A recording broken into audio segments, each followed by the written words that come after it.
Hai Sobat AMTC, selamat berjumpa kembali melalui video pembelajaran matematika. Teman-teman, saya kira pernah melihat benda-benda seperti pada gambar, ya, ada kipas angin, ada gelas, ada botol, ada teko, ya. Dan saya kira benda-benda tersebut ada bagian-bagiannya berbentuk lingkaran. Nah, pada kali ini Bapak akan menjelaskan bagian-bagian dari lingkaran atau yang sering disebut dengan unsur-unsur lingkaran. Pertama, Bapak akan berikan sebuah titik, kita beri nama titik O. Nah, kemudian Bapak juga akan berikan satu titik lagi, kita beri nama titik F, ya. Nah, seperti itu. Nah, kemudian titik O dan F kita hubungkan, ya. Nah, O dan F kita hubungkan. Nah, sehingga jarak antara O ke F itu kita beri nama R, ya, jaraknya R cm atau R satuan panjang. Nah, coba kita putar titik F mengelilingi titik O. Nah, tentu teman-teman bisa melihat bahwa titik F membentuk sebuah lintasan. Nah, siapa yang tahu lintasan F berbentuk seperti apa, ya? Nah, sekarang coba kita lukis, ya, lintasan dari F itu akan berbentuk seperti ini, ya teman-teman. Nah, ternyata berbentuk sebuah kurva tertutup sederhana. Nah, kurva tertutup sederhana ini tentu teman-teman sudah mengetahui, ya. Kita sering menjumpai benda-benda yang bentuknya seperti itu. Nah, ini disebut dengan lingkaran. Nah, lingkaran, ya. Jadi, kalau dilihat dari proses bagaimana membentuk atau menggambar sebuah lingkaran, maka lingkaran itu bisa dikatakan sebagai kumpulan, ya, titik-titik, ya, titik-titik yang dilewati oleh titik F itu, ya, yang berjarak sama terhadap titik tertentu, ya. Titik tertentu itu disebut dalam contoh ini adalah titik O. Nah, jaraknya adalah R. Nah, maka lingkaran adalah kumpulan titik-titik yang berjarak sama dari titik tertentu. Titik tertentu itu, nah dalam contoh ini ada titik O, itu disebut pusat lingkaran. Sedangkan jarak antara titik O ke titik pada lingkaran itu disebut radius atau jari-jari. Nah, teman-teman, sekarang kita stop, ya, titik F-nya. Nah, seperti ini. Nah, sekarang kita tambahkan titik lagi, ya, misalnya titik B terletak pada lingkaran. Nah, titik B, ya. Kemudian saya tambahkan lagi titik C. Nah, seperti ini. Nah, maka kalau kita hubungkan titik B dengan C dengan garis lurus, ya, seperti ini. Nah, BC ini disebut dengan, ya, kita geser ke sini, ya.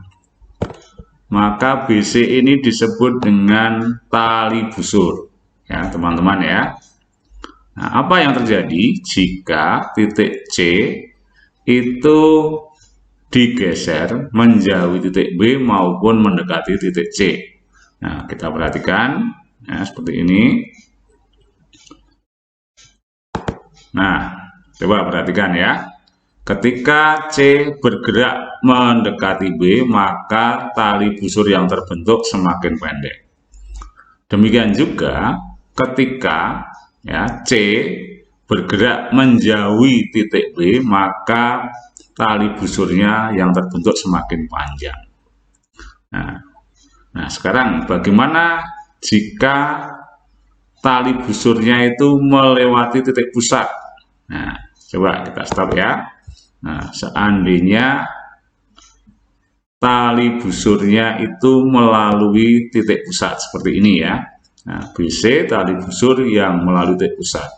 Maka tentu seperti yang tadi sudah kita lihat, jarak BO itu sama panjang dengan OF, sama panjang dengan OC, yaitu sama dengan jari-jari atau radius lingkaran.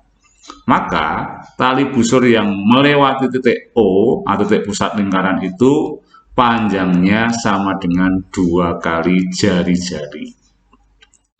Nah, tali busur yang melalui titik O itu disebut juga dengan diameter atau garis tengah.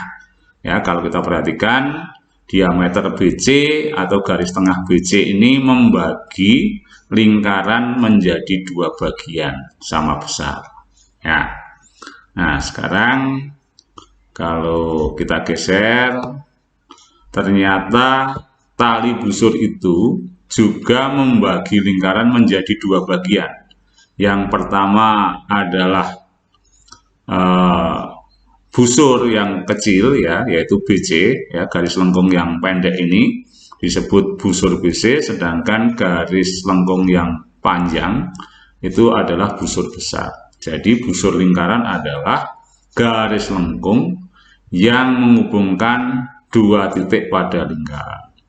Kalau tali busur adalah garis lurus yang menghubungkan 2 titik pada lingkaran. Ya, itu bedanya busur lingkaran dengan tali busur. Tali busur bentuknya lurus, kalau busur lingkaran bentuknya garis lengkung.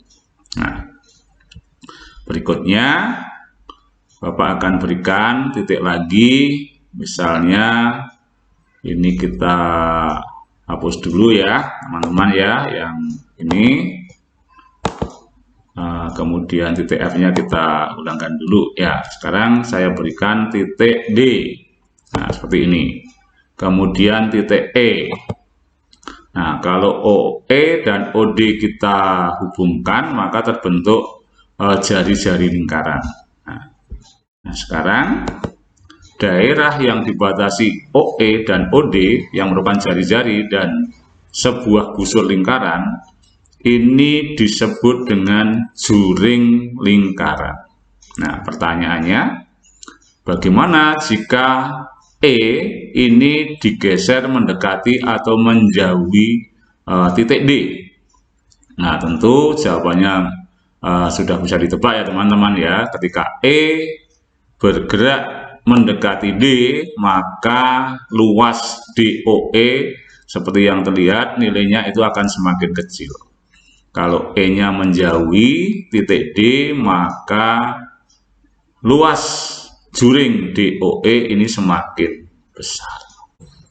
Baik, kita lanjutkan untuk unsur lingkaran yang lainnya selain juring DOE. Nah, E dan D ini adalah titik pada lingkaran. Nah, ketika D dan E kita hubungkan seperti ini, maka DE disebut sebagai tali busur.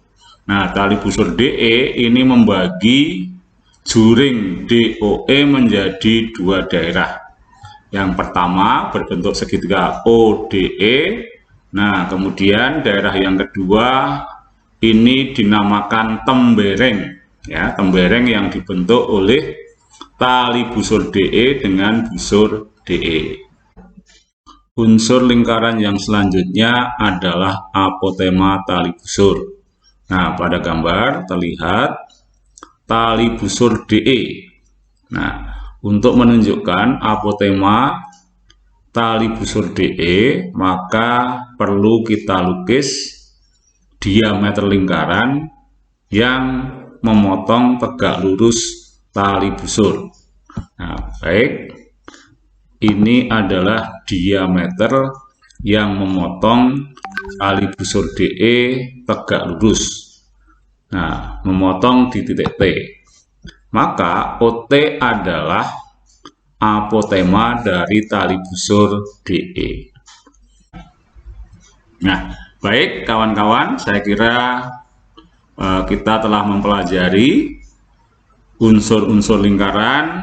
Yang pertama adalah titik pusat, ya, jari-jari atau radius, diameter atau garis tengah, kemudian tali busur, busur lingkaran, juring lingkaran, apotema tali busur, dan yang terakhir adalah tembereng.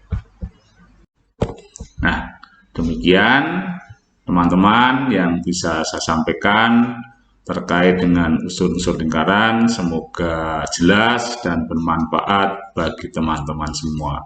Terima kasih dan tetap semangat.